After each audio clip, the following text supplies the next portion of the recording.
Hello students. हमने cell of goods act के अंदर अब तक कॉन्ट्रैक्ट ऑफ सेल के बारे में समझा। हमने ये देखा कि कॉन्ट्रैक्ट ऑफ सेल में क्या क्या एलिमेंट्स इन्वॉल्व होते हैं, और हमने उस पूरे प्रोसेस को समझने में एक बहुत इंपॉर्टेंट बात देखी कि कॉन्ट्रैक्ट ऑफ सेल दो तरीके से बनते हैं। पहला तरीका होता है जिसमें सेलर बायर को आज ही यानी कॉन्ट्रैक्ट होते समय ही प्रॉपर्टी ट्रांसफर कर देता है, यानी ओनरशिप ट्रांसफर कर देता है। सेकंड वे वो होता है जिसमें सेलर ने आज बायर के साथ में सिर्फ एक एग्रीमेंट किया है। एग्रीमेंट क्या किया कि I will transfer the property in goods to you later on, मैं बाद में आपको ओनरशिप ट्रांसफर कर दूंगा। दो तरीके से, एक जिसमें आज ही सारा काम हो रहा है और दूसरा जिसमें आज तो सिर्फ एग्रीमेंट हो रहा है और काम होगा बाद में। आज हमें इन दोनों टाइप्स को बहुत डिटेल में देखना है। The two types in which a contract of sale में बी मेड। ये जो मैंने आपको दो टाइप्स बताया, आज हमको इन्हें डिटेल में समझना होगा। और हम सबसे पहले इन दोनों टाइप्स को अपना अपना एक नाम दे देते हैं। देखिए, मैंने आपको अब तक ये बताया कि कॉन्ट्रैक्ट ऑफ सेल में फर्स्ट वे जो हम कॉन्ट्रैक्ट ऑफ सेल करते हैं उसका फर्स्ट वे क्या होता है। वैसे तो आपको मैंने बताया हुआ है, बट मैं फिर से आपके आगे एक बार पॉइंट आउट कर देता हूँ इस चीज को। हमने जो सबसे पहला वे देखा वो था ये वाला, जिसमें transfer of property in goods तुरंत हो रही है, और सेकंड जिसमें आज हो रहा है सिर्फ एक agreement to transfer the property in goods. अब यहां मैं ये बोल सकता हूं कि यदि कॉन्ट्रैक्ट ऑफ सेल में पहला काम हो रहा है यानी आज ही ओनरशिप ट्रांसफर हो रही है, then we call it sale. उसको कहा जाता है सेल। उसके लिए क्या वर्ड यूज किया जाता है? सेल। जबकि यदि आज एग्रीमेंट हो रहा है फ्यूचर में ओनरशिप ट्रांसफर करने का, तो that is what? That is called agreement to sale. अभी मैंने फुल फॉर्म नहीं लिखा है, मैंने शॉर्ट में लिखा है एग्रीमेंट टू सेल। वापस सुनिए, अगर कॉन्ट्रैक्ट ऑफ सेल में फर्स्ट वाला काम हो रहा है यानी प्रॉपर्टी आज ही ट्रांसफर हो रही है, तो हम उसका नाम रख देते हैं सेल। और अगर आज केवल एक एग्रीमेंट हो रहा है तो हम उसका नाम रखते हैं एग्रीमेंट टू सेल। क्लियर हो गया ये? अच्छा, तो क्या मैं ये कह सकता हूं कि कॉन्ट्रैक्ट ऑफ सेल दो तरीके से बनाया जा सकता है? कैसे? देखिए, कॉन्ट्रैक्ट ऑफ सेल दो तरीके से बनाया जा सकता है। First way is sale and second is agreement to sale. ये दोनों नाम आई होप आपको समझ में आ गए होंगे। एक होता है सेल, एक होता है एग्रीमेंट टू सेल, और दोनों में डिफरेंस क्या है वो भी आपको दिख गया होगा। चलिए, आज हमको इन दोनों टॉपिक्स को डिटेल में लेना है, तो ये हमारे सामने नोट्स है। First is sale and the second is agreement to sale. पढ़ना शुरू करते हैं। इसके अंदर सेल में क्या लिखा हुआ है? प्रॉपर्टी इन गुड्स यानी ownership in goods get transfer to the buyer at the time of contract. Main बात क्या है? ओनरशिप ट्रांसफर होती है बायर को कॉन्ट्रैक्ट के ही समय, यानी बायर गुड्स का ओनर तुरंत बन जाता है। जबकि अब राइट साइड में देखिए, एग्रीमेंट टू सेल में लिखा है property does not get transferred at the same time, यानी ओनरशिप आज ट्रांसफर नहीं हो रही है। तो क्या हो रहा है? लिखा है transfer takes place at a future date. Future में कोई दिन ट्रांसफर होगा, या तो देखिए यहां पे हमने एक फ्यूचर की डेट डिसाइड की होगी, या हमने कुछ शर्तों को तय कर रखा होगा और ये कह रखा होगा कि जिस दिन ये शर्तें पूरी हो जाएगी उस दिन ओनरशिप तुम्हारी हो जाएगी। आप वापस सुनिए बहुत ध्यान से मेरी बात। देखिए, एग्रीमेंट टू सेल में हमने देखा आज तो प्रॉपर्टी ट्रांसफर नहीं हो रही है, तो कब होगी? उसके लिए हम दो सिचुएशंस बना सकते हैं। उसमें हम दो तरह के अरेंजमेंट्स कर सकते हैं। पहला, या तो हमने एक फ्यूचर की डेट स्पेसिफाई कर दी और बोला इस दिन ओनरशिप तुम्हारी होगी, और या हमने कुछ कंडीशंस बता दी और बोला, बायर को बोला कि देखो भाई जिस दिन ये शर्तें पूरी हो जाती है उस दिन ओनरशिप तुम्हारी। ये दो तरीके से हम अरेंजमेंट कर सकते हैं एग्रीमेंट टू सेल के अंदर। क्लियर हो गया? चलिए, अब हमको अगर मीनिंग क्लियर हो गया तो हमको आगे के पॉइंट्स में बहुत ज्यादा दिक्कत नहीं आने वाली है। आगे लिखा है सेल जो है वो एक एग्जीक्यूटेड कॉन्ट्रैक्ट बना देता है, जबकि एग्रीमेंट टू सेल से एक एग्जीक्यूटरी कॉन्ट्रैक्ट बनता है। आपको याद होगा एग्जीक्यूटेड कॉन्ट्रैक्ट उसको कहते हैं जिसमें कोई चीज हो चुकी, और एग्जीक्यूटरी किसको कहते हैं, जिसमें कोई चीज होनी बाकी है। अब आपको बहुत इंपॉर्टेंट बात समझनी है, सेल में जो मेन काम होता है ओनरशिप ट्रांसफर वाला यानी प्रॉपर्टी ट्रांसफर वाला, क्या वो हो चुका है? बताइए। Yes, answer is yes. Sale के केस में ओनरशिप आज ही ट्रांसफर हो चुकी है, तो इसलिए हम उसको क्या कहते हैं, एग्जीक्यूटेड कॉन्ट्रैक्ट। जबकि एग्रीमेंट टू सेल में आज प्रॉपर्टी ट्रांसफर नहीं हुई है, इसलिए हम उसको क्या कहते हैं, एग्जीक्यूटरी कॉन्ट्रैक्ट, यानी which is to be executed later on, जिसमें मेन काम बाद में कभी होगा। थर्ड पॉइंट, सेल से राइट इन रैम क्रिएट होता है, जबकि एग्रीमेंट टू सेल से राइट इन पर्सोनम क्रिएट होता है। अब यहां पर हो सकता है आपके सामने क्वेश्चन आए कि सर ये राइट इन रैम का मतलब क्या हुआ और राइट इन पर्सोनम का मतलब क्या हुआ। तो मैं आपको याद दिलाना चाहता हूं कि वैसे मैंने इन दोनों का आपको डिटेल्ड मीनिंग बताया हुआ है जब हम इंडियन कॉन्ट्रैक्ट एक्ट कर रहे थे तब, और उसमें भी जब हम इंडियन कॉन्ट्रैक्ट एक्ट में क्वाजी कॉन्ट्रैक्ट कर रहे थे तब। लेकिन यदि आपको वो चीज याद नहीं है तो मैं आपको वापस से एक बार रिपीटेडली बता देता हूं। देखिए, ये मैंने आपको उस समय बताया हुआ है, वापस देख लेते हैं। राइट इन रैम को जस इन रैम भी कहते हैं। तो मैंने बताया हुआ है जस इन रैम मींस राइट इन। अब एक बार पूरा इसका मतलब देख लेते हैं, नीचे क्या लिखा हुआ है। जस इन रैम का मतलब क्या लिखा है, right against the whole world, पूरी दुनिया के खिलाफ हमारे पास अधिकार है।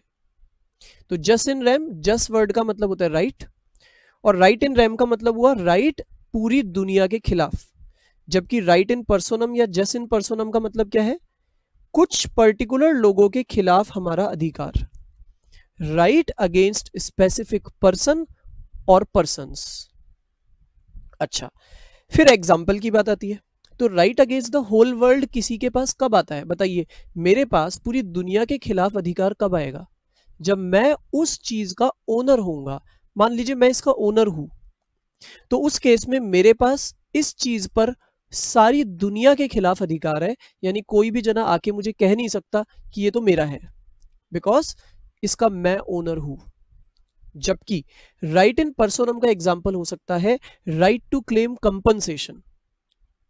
तो जब मैं किसी से कंपनसेशन मांगता हूं तो मैं सिर्फ उसी जने के खिलाफ राइट रखता हूं, सारी दुनिया के खिलाफ नहीं रखता। क्लियर हो गया? आइए डिसाइड करते हैं, सेल में और एग्रीमेंट टू सेल में किसके अंदर राइट इन रैम होता है और किसके अंदर राइट इन पर्सोनम होता है। थोड़ा अगर हम गौर से सोचें, सेल के केस में बायर ओनर बन जाता है, तो बताइए बायर के पास में सीधे पूरी दुनिया के खिलाफ अधिकार आ जाएगा ना, क्योंकि वो ओनर बन चुका है उस चीज का, सारी दुनिया के खिलाफ उसका राइट आ गया। So we call it right in rem. यही बात यहां पर लिखी हुई है, इसको राइट इन रैम कहा जाता है। जबकि एग्रीमेंट टू सेल में बायर ओनर बन चुका है क्या? जी नहीं, आज नहीं बना, हो सकता है फ्यूचर में तो बनेगा, बट आज तो नहीं बना वो ओनर। अच्छा, अब आप बताइए, अगर बाय चांस मैं आपसे पूछूं कि बताओ बायर के पास कौन सा वाला राइट है, पूरी दुनिया के खिलाफ राइट है उस चीज को लेके, उस गुड्स को लेकर, या केवल कुछ स्पेसिफिक जने पर राइट है? तो आप बोलेंगे सर, जब बायर का एग्रीमेंट सेलर के साथ हो गया तो बायर के पास राइट सिर्फ और सिर्फ सेलर के ही खिलाफ है। क्या राइट है? कि वो अपने गुड्स उससे मांग सकता है, क्योंकि आखिर एग्रीमेंट हुआ है तो मांग सकता है। तो बताइए बायर के पास इस समय केवल किसके खिलाफ अधिकार है? सिर्फ और सिर्फ सेलर के खिलाफ, क्योंकि अभी वो उस चीज का मालिक थोड़ी बना है, ओनर नहीं बना। तो इसीलिए हम इसको कहते हैं राइट इन पर्सोनम। आई होप आपने ये बात को फॉलो कर लिया होगा, समझ में आ गई होगी।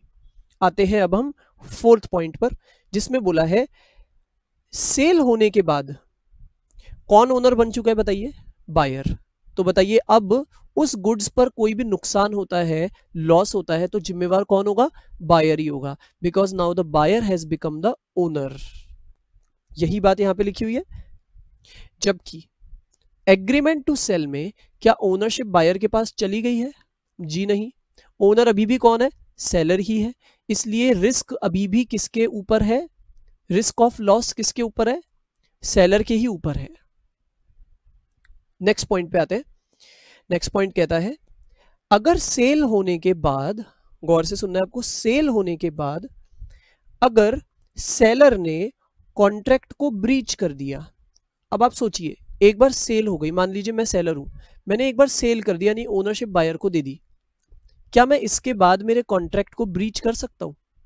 बिल्कुल कर सकता हूं। कैसे हो सकता है? मैंने ओनरशिप ट्रांसफर कर दी, लेकिन मैंने माल डिलीवर नहीं किया सामने वाले को, बायर को, अब तक डिलीवर नहीं किया, और मैंने आपको बताया हुआ है कि दिस इज पॉसिबल कि मैंने सामने वाले को ओनर तो बना दिया, लेकिन पोजेशन यानी डिलीवरी अभी तक नहीं दी है।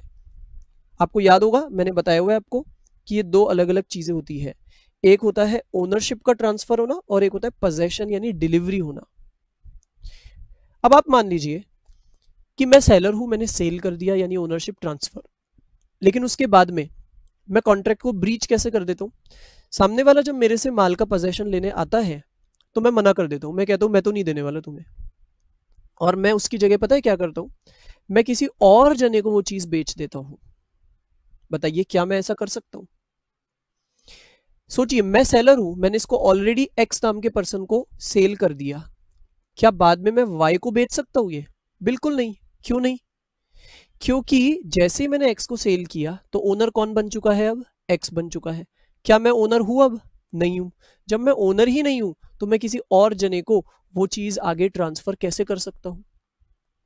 क्लियर बात है।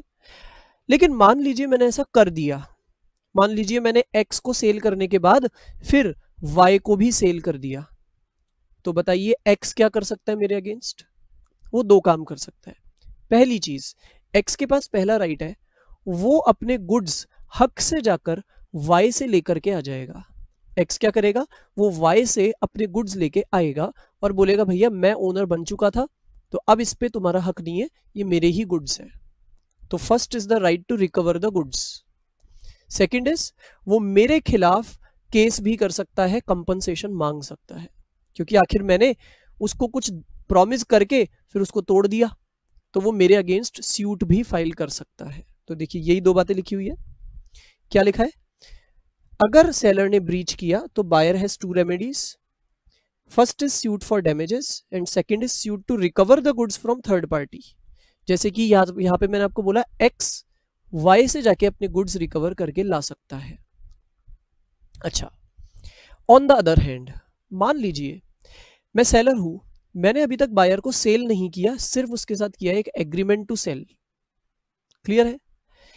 अब मैं इस गुड्स को एक्स की जगह वाई को बेच देता हूं, तो बताइए एक्स के पास मेरे खिलाफ क्या क्या अधिकार है? क्या वो गुड्स रिकवर करके ला सकता है वाई से? Answer is no. क्यों नहीं? क्योंकि उसके पास गुड्स पे ओनरशिप अभी तक आई ही नहीं थी। क्या एक्स अभी तक ओनर बना था? नहीं बना था। तो एक्स वाई से गुड्स ले भी नहीं सकता, क्योंकि सोचिए मैं सेलर हूं, क्या मैंने अब तक एक्स को ओनरशिप दी थी? नहीं दी थी। तो यानी ओनर तो मैं अभी भी था, तो मैंने वाई को बेच दिया, तो उसमें मैंने कुछ बहुत बड़ी गलती नहीं की है, क्योंकि अब तक मैं ओनर तो था ही ना। क्लियर है? लेकिन यहाँ पे एक्स जो है ना, वो मेरे अगेंस्ट डैमेजेस के लिए केस जरूर कर सकता है, कंपनसेशन मांग सकता है। क्यों मांग सकता है? आखिर मैंने उसको एग्री करके, उसके साथ एग्रीमेंट बना के तोड़ तो दिया ना। तो ऐसे केस में वो सिर्फ एक काम कर सकता है, वो मेरे अगेंस्ट डैमेजेस के लिए केस कर सकता है। क्या लिखा है इधर? अगर एग्रीमेंट टू सेल के बाद ब्रीच कर देता है सेलर, तो बायर के पास सिर्फ एक रेमेडी है टू क्लेम डैमेजेस। क्लियर हो गया? वो क्या नहीं कर सकता? वो गुड्स जाके ला नहीं सकता है। Is it clear to you? चलिए नेक्स्ट दो केसेस हमें क्या देखने, अब हम एक केस वो देखने वाले हैं जिसमें बायर इंसॉल्वेंट हो जाता है, और सेकंड केस वो देखेंगे जिसमें सेलर इंसॉल्वेंट हो जाता है, और फिर हम इन दोनों का क्या इफेक्ट पड़ेगा वो भी देखते हैं। स्टार्ट करते हैं। सबसे पहले जहां पे बायर बिकम्स इंसॉल्वेंट, सेल हो चुका, गौर करिए सेल हो चुका, सेल होने के बाद पता चलता है बायर इंसॉल्वेंट हो गया। ठीक है, अब आपको यह बात मालूम होगी कि जैसे ही एक जना इंसॉल्वेंट हो जाता है तो कोर्ट उस जने के लिए एक ऑफिशियल रिसीवर को अपॉइंट करता है, और वो ऑफिशियल रिसीवर क्या करता है? वो उस इंसॉल्वेंट जने के जितने भी असेट्स जहां जहां पड़े हुए हैं उनको लेकर के आता है, उनको लाता है वहां से। तो आप बताइए, बायर को मैंने ऑलरेडी सेल तो कर दिया है, यानी ओनरशिप उसे दे दी है, और तुरंत वो हो गया इंसॉल्वेंट। क्या उसका ऑफिशियल रिसीवर मेरे पास आकर गुड्स ले जा सकता है? आंसर इज यस, वो ले जा सकता है। क्यों ले जा सकता है?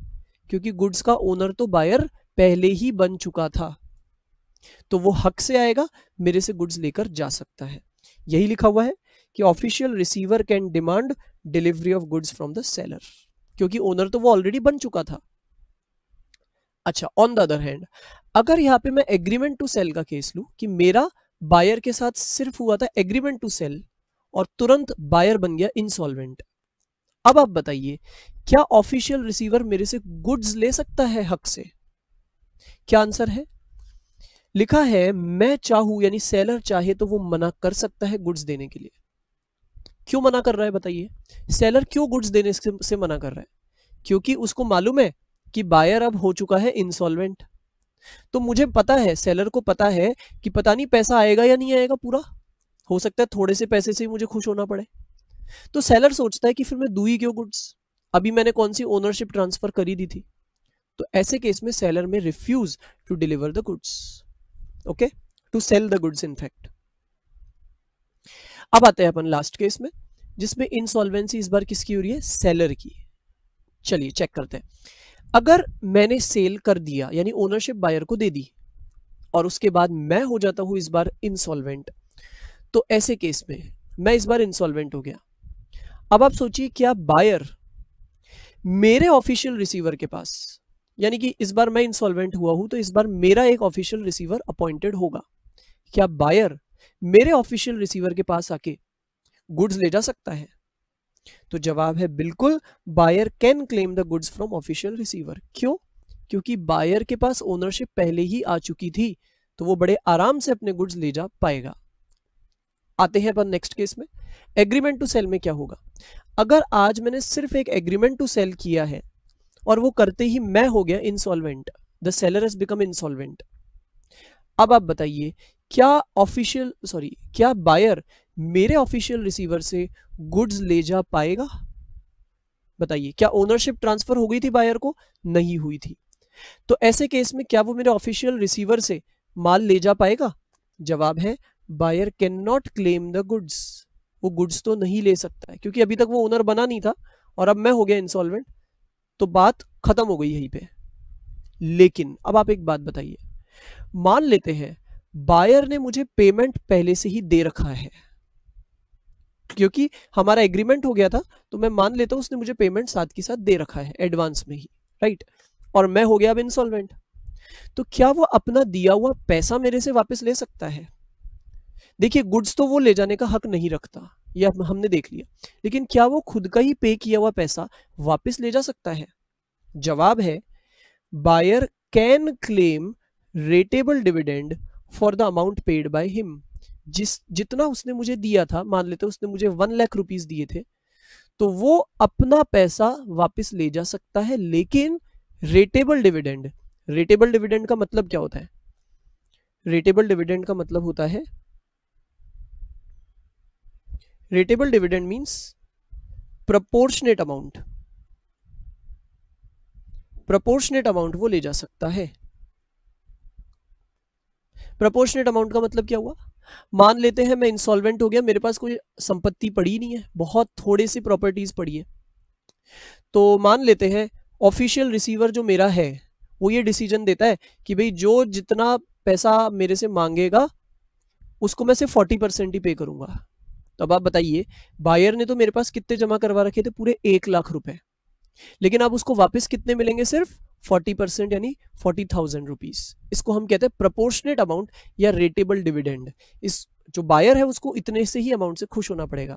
वो ये सोचेगा चलो यार कुछ तो मिला, इंसॉल्वेंट होने के बाद में चलो कुछ तो मिला मुझे, ऐसा मान के उसे खुश होना पड़ेगा। क्लियर हो गया? तो ये हमने काफी सारे डिफरेंस देखे between sale and agreement to sale. चलिए, ये हमारा टॉपिक अभी पूरा हो चुका है। अब हमें आगे क्या करना है, बहुत केयरफुली अब आपको देखना है। मैं आपको आगे का पूरा स्ट्रक्चर दिखा रहा हूं जो जो हमें अब कवर करना है। देखिए, हमने कॉन्ट्रैक्ट ऑफ सेल का पूरा सिस्टम देखा हुआ है, पूरा स्ट्रक्चर देखा हुआ है। मैं आपको फिर से एक बार पॉइंट आउट करके बता देता हूं कि क्या क्या इसमें मेन बातें हमें अब आगे देखनी है, ठीक है। तो आइए मैं आपको कुछ मेन बातें बता देता हूं यहां पर, जो हमें अब आगे कवर करनी होगी। कुछ चीजें मैं हटा भी देता हूं और फिर मैं आपको बताऊंगा। अब हमें आगे क्या क्या बातों को समझना है। सबसे पहले अब हमें एक सेपरेट टॉपिक करना होगा जिसमें हम गुड्स के बारे में अच्छे से समझेंगे, क्योंकि बेसिकली इस एक्ट का नाम क्या है, the sale of goods act. तो गुड्स शब्द में क्या क्या चीजें आती है, that we will understand in detail. ये हमारा फर्स्ट टास्क होगा, ये हमारा एक टॉपिक होगा। सेकंड टॉपिक हमारा होगा, हम प्राइस के बारे में अच्छे से समझेंगे। प्राइस है क्या चीज, price is the consideration against sale. तो प्राइस क्या होती है, किस तरह से पे की जाएगी, वो सभी बातें हम देखेंगे। ये सेकंड टॉपिक हुआ हमारे सामने। फिर एक टॉपिक होगा जिसमें हम देखेंगे कि प्रॉपर्टी के ट्रांसफर का मतलब क्या होता है और उसका बहुत डिटेल्ड एनालिसिस, उसके बहुत सारे रूल्स हम देखेंगे। तो आप ये तो जानते हैं कि प्रॉपर्टी का ट्रांसफर मतलब होता है ओनरशिप का ट्रांसफर, बट उसकी और फर्दर डिटेल्स हम देखेंगे। साथ में मैं आपको बता दूं, हमें एक टॉपिक और भी देखना होगा, वो मैं यहां पे अलग से लिख रहा हूं फोर्थ, वो है delivery of goods. Delivery of goods, तो जैसे कि मैं आपको ऑलरेडी बता चुका हूं कि ओनरशिप ट्रांसफर होना वो अलग चीज होती है और डिलीवरी ऑफ गुड्स होना वो अलग चीज होती है। तो हम डिलीवरी के भी बहुत सारे रूल्स देखेंगे, उसकी डिटेल्स देखेंगे। तो ये कुछ एक टॉपिक्स है हमारे सामने जिनको हमें कवर करना है। अब तक मैंने आपको 4 टॉपिक्स दिखा दिए जो हमें नेक्स्ट लेने हैं। एक है गुड्स का डिटेल, प्राइस का, उसके बाद में ट्रांसफर ऑफ ओनरशिप की डिटेल्स, फिर डिलीवरी ऑफ गुड्स की डिटेल्स। तो आइए स्टार्ट करते हैं एक एक करके। सबसे पहले हम ले रहे हैं, हम सबसे पहले गुड्स के बारे में समझते हैं। तो आइए गुड्स के बारे में डिटेल में समझते हैं, गुड्स होता क्या है और क्या नहीं होता है। तो आपको इसके लिए सबसे पहले इसका एक बेसिक मीनिंग पता होना चाहिए। क्या लिखा है देखिए, गुड्स वर्ड में हर तरह की मूवेबल प्रॉपर्टी आएगी। इसका मतलब क्या नहीं आएगा, यहीं पे हम इस बात को ऑब्जर्व कर ले। क्या नहीं आएगा, इमूवेबल प्रॉपर्टी इसमें नहीं आएगी। एक बात तो पहले से हट चुकी है। इसका मतलब जब हम सेल ऑफ गुड्स एक्ट को पढ़ रहे हैं तो यहां हम किसके सेल की बात कर रहे हैं, सिर्फ और सिर्फ मूवेबल प्रॉपर्टी। अगर कोई जमीन या मकान बेचेगा तो क्या उसके ऊपर ये एक्ट लगेगा, जी नहीं, बिकॉज जमीन और मकान, लैंड और बिल्डिंग आर इमूवेबल प्रॉपर्टीज। ये पहली बात हुई कि इसका जनरल मीनिंग क्या है। उसके अलावा इसमें हम कुछ एक्सक्लूजन्स भी देखेंगे और कुछ इंक्लूजन्स भी देखेंगे।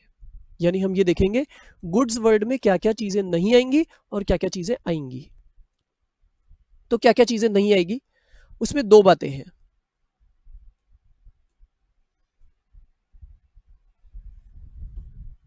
क्या क्या चीजें नहीं आएगी, पहला एक्शनेबल क्लेम्स और दूसरा है मनी।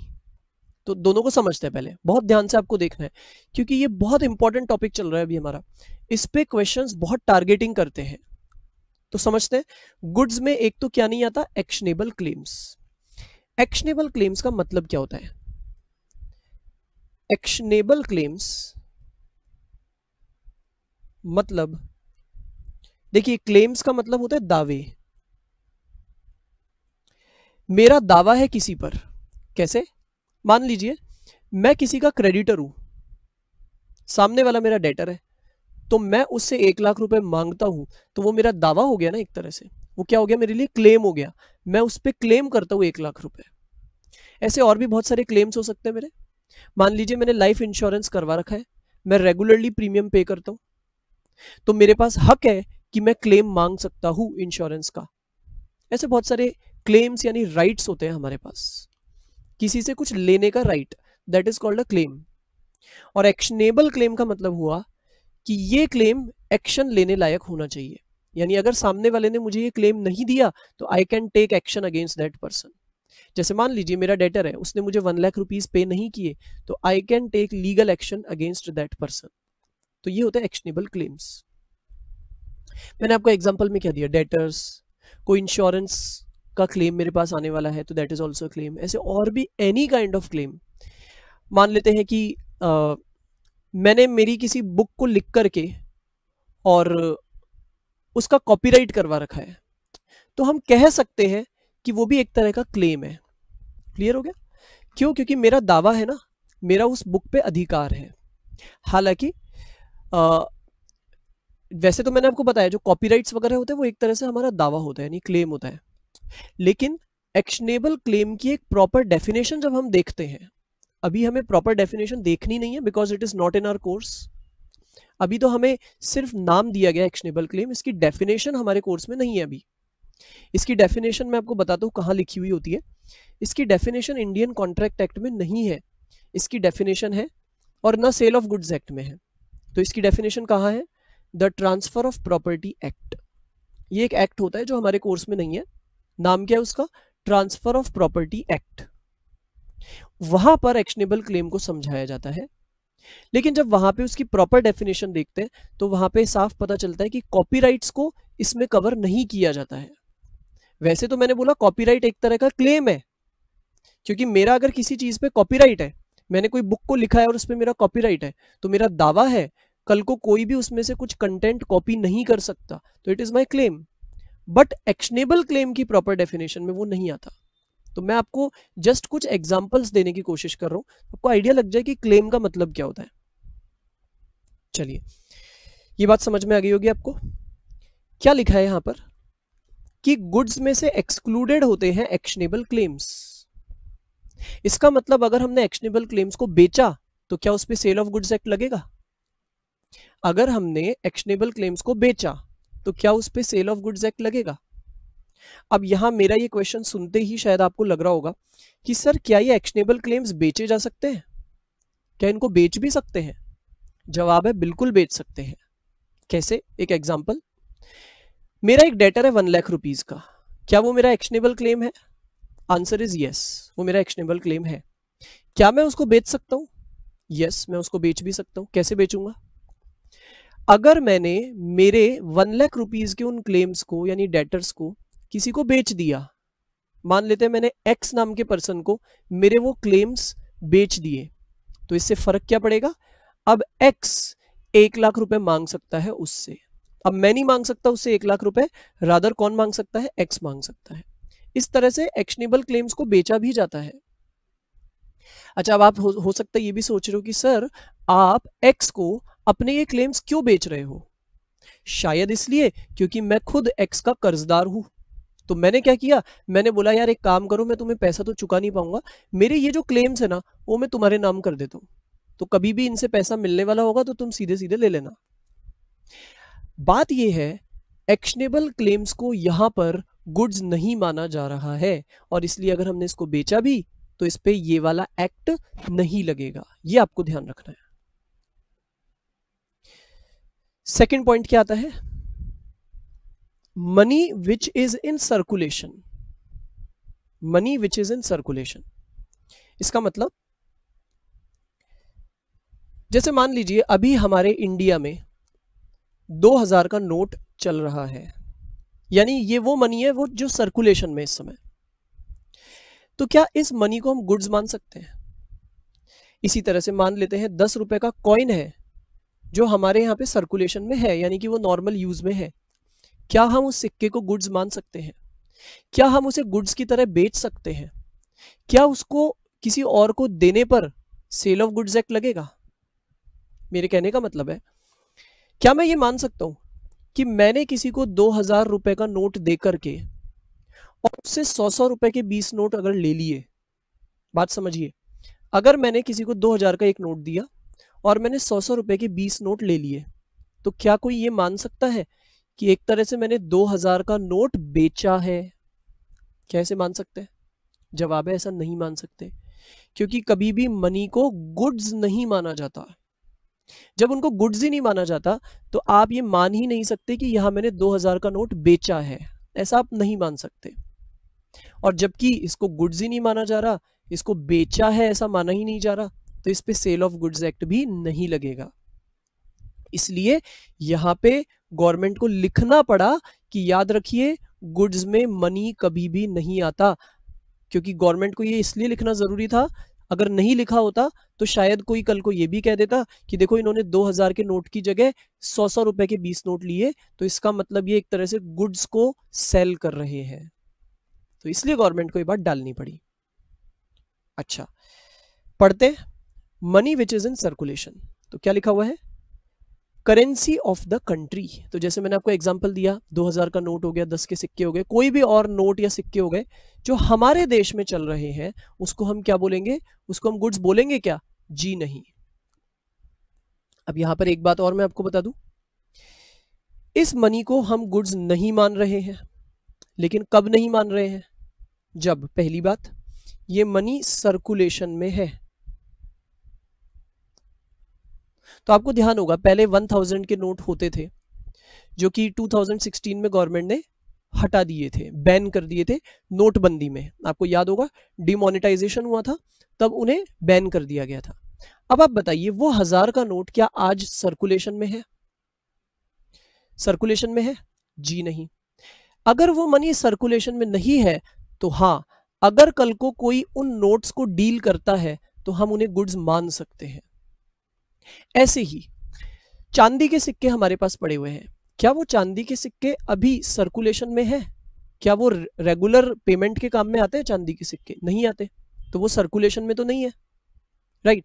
जब वो सर्कुलेशन में नहीं है तो हम उन्हें गुड्स मान सकते हैं, उन्हें गुड्स माना जाएगा। तो कहने का मतलब है मनी को गुड्स तब नहीं माना जाएगा जब वो मनी सर्कुलेशन में है इस समय। और दूसरी बात, वो सर्कुलेशन में भी कहां पर है, इंडिया के अंदर। तो इंडिया में जितने भी मनी सर्कुलेशन में है उन्हें हम गुड्स नहीं मानते हैं, यानी जो फॉरेन की करेंसीज है उन्हें तो हम गुड्स मानेंगे ना। क्लियर हो गया। तो यहां पर मैं आपको दो बातें बताना चाहता हूं, हमारे ही देश के ओल्ड कॉइन्स, ओल्ड करेंसीज जो आज की डेट में सर्कुलेशन में नहीं है, उन्हें भी हम गुड्स मानेंगे बिकॉज वो आज नहीं है सर्कुलेशन में। सेकेंडली जो फॉरेन करेंसीज है उन्हें भी हम इंडिया में गुड्स मानेंगे क्योंकि वो भी इंडिया में सर्कुलेशन में तो नहीं है ना। तो ये छोटी छोटी बातें हैं, आपको बहुत अच्छे से ध्यान रखनी है, इन पे क्वेश्चंस आते हैं। तो यही बातें यहाँ पे लिखी हुई है, old and rare coins, foreign currencies, they are considered as goods.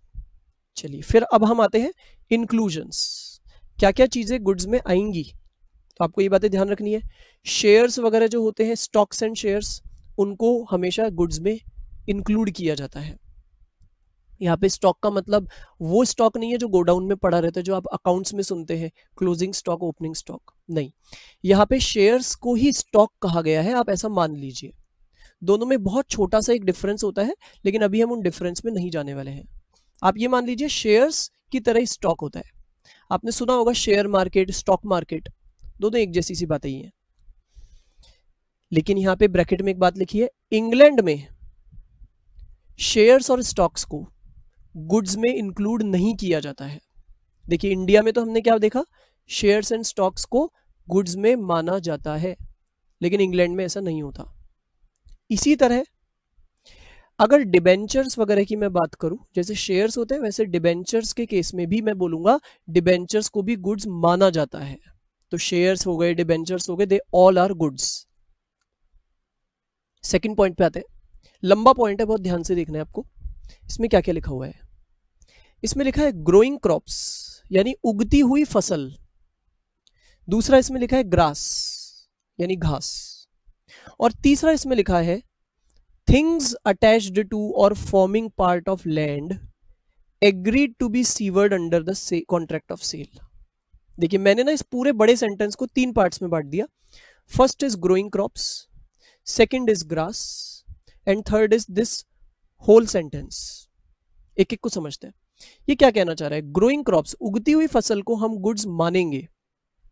यहां पे एक डाउट आ सकता है कि जो उगती हुई फसल होती है वो तो जमीन से जुड़ी हुई होती है, इस समय तो वो जमीन से जुड़ी हुई है, और जो चीजें जमीन से जुड़ी हुई होती है उन्हें हम इमूवेबल मानते हैं। इमूवेबल, सही बात है ना, वो मूव नहीं कर सकती, ऐसा हम मान के चलते हैं। अब आप बताइए जो इमूवेबल प्रॉपर्टीज होती है क्या उन्हें गुड्स कहना चाहिए, नहीं कहना चाहिए, हमने यही पढ़ा है। तो उस हिसाब से उगती हुई फसल को भी तो गुड्स नहीं कहना चाहिए, लेकिन यहां हमें दिया हुआ है कि उन्हें गुड्स कहा जाता है। आश्चर्य की बात है, तो हमें इस बात पे गौर करना है। अच्छा, ऐसा क्यों होता होगा कि हम उगती हुई फसल को इमूवेबल नहीं मान रहे, बल्कि हम उसको गुड्स मान रहे हैं? ऐसा इसलिए क्योंकि फसल को उगाया ही जाता है उसे तोड़ के बेचने के लिए। उसका मकसद ही है कि उसको तोड़ा जाएगा और बेचा जाएगा, तो अल्टीमेटली तो उसको मूवेबल के फॉर्म में लाना ही लाना है। इसी तरह ग्रास, तो ग्रास का भी यूज किस तरह से होता है? जब उसको तोड़ा जाता है और जानवरों को खिलाया जाता है। तो कहने का मतलब है ग्रोइंग क्रॉप्स हो गई, ग्रास हो गई, ये चीजें चाहे जमीन से जुड़ी हुई है फिर भी इन्हें गुड्स माना जाएगा। और अब आते हैं थर्ड पे, थिंग्स अटैच्ड टू और फॉर्मिंग पार्ट ऑफ लैंड। अब अगेन वो चीजें जो जमीन से जुड़ी हुई है, लेकिन ध्यान से देखिए आगे, लेकिन they are agreed to be severed. Severed मतलब उनको काटा जाएगा, उनको अलग किया जाएगा, सेपरेट किया जाएगा। तो क्या लिखा है? Agreed to be severed under the contract of sale. मान लेते हैं एक चीज है, वो चीज कुछ भी ले लीजिए, जैसे मैं मान लेता हूँ ये पूरा फॉरेस्ट है या ये पूरा हमारा एक गार्डन है। इस गार्डन में बहुत सारे पेड़ पौधे बहुत कुछ उग रहा होगा। क्या हम उन पेड़ पौधों को गुड्स मान सकते हैं? आंसर इज नो, उनको नॉर्मली गुड्स नहीं माना जाता। क्यों नहीं? क्योंकि वो जमीन से जुड़े हुए हैं। लेकिन यदि किसी कॉन्ट्रैक्ट ऑफ सेल में ये तय हुआ है, क्या तय हुआ है? कि मैं मेरे इस गार्डन की सभी चीजों को तोड़ करके काट करके आपको बेचूंगा, तो उस केस में इन्हें आज ही हम क्या मान लेंगे? गुड्स। जबकि आज इनको तोड़ा नहीं गया है, तोड़ा तो जाएगा फ्यूचर में, लेकिन आज ही हम इनको गुड्स मान लेंगे, क्योंकि कॉन्ट्रैक्ट ऑफ सेल में इन्हें अलग करके बेचे जाने की बात हुई है। तो ऐसे करके 3 पॉइंट्स आ रहे हैं सेकंड पॉइंट के अंदर। और आगे बढ़ते हैं। अच्छा, मैं एक पॉइंट और आपके आगे जुड़वाना चाहता हूं यहां पर। देखिए, टिम्बर को भी गुड्स माना जाता है। स्टैंडिंग टिम्बर, स्टैंडिंग टिम्बर इसका मतलब क्या होता है? पेड़ का तना जिससे ही फर्नीचर बनाया जाता है उसको कहते हैं स्टैंडिंग टिम्बर।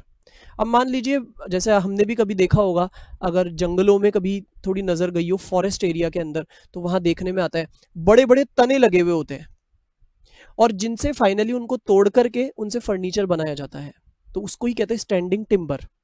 क्या उन्हें भी गुड्स कहते हैं? यस, क्योंकि उन्हें भी फाइनली तोड़ के ही आगे काम में लिया जाता है, काट करके। तो 4 चीजें हो गई इस हिसाब से अगर हम देखें तो अभी अभी सेकंड पॉइंट में। One is growing crops, grass, anything attach to और forming part of land, agreed to be severed, and the fourth is standing timber. ये चारों को हम गुड्स मानते हैं।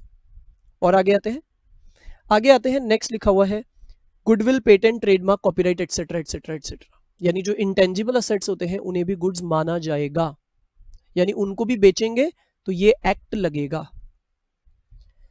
Fourth is water, gas, electricity. पानी, बिजली, गैस, इन्हें भी गुड्स की कैटेगरी में लिया जाता है। ऑल्दो अगर हम सोचने बैठे तो लगेगा अच्छा इलेक्ट्रिसिटी गुड्स है क्या, क्योंकि डाउट होता है, इलेक्ट्रिसिटी तो दिखती नहीं है। लेकिन बहुत सारे केसेस ऐसे आए हुए हैं कोर्ट्स के अंदर, बहुत सारे ऐसे केसेस गए हैं जिन केसेस में कोर्ट ने ये डिसीजन दिया है कि ये तीनों को गुड्स माना जाता है, तो इसलिए इन्हें हम गुड्स ही मानेंगे। और आगे लास्ट आता है फिक्स डिपॉजिट रिसीट्स, एफडीआर। तो ये भी एक कोर्ट के केस में डिसीजन आया था कि अगर आपने किसी बैंक में एफडी करवा रखी है और बैंक वालों ने आपको उस एफडी के बदले रिसीट दे रखी है, तो which we call FDR, fix deposit receipt, तो उस रिसीट को भी एक तरह से गुड्स माना जाएगा। क्लियर हो गया? वो रिसीट्स भी लोग किसी और को ट्रांसफर कर देते हैं, तो अब उसे हम गुड्स मानेंगे, तो उसके ट्रांसफर होने पर सेल ऑफ गुड्स एक्ट लगेगा। क्लियर हो गई ये बातें? चलिए, तो हमने अभी गुड्स का मीनिंग देखा, उसके एक्सक्लूजन्स इंक्लूजन्स देखे। तो चलिए इस क्लास को हम अभी यहीं पर स्टॉप करते हैं। थैंक्स।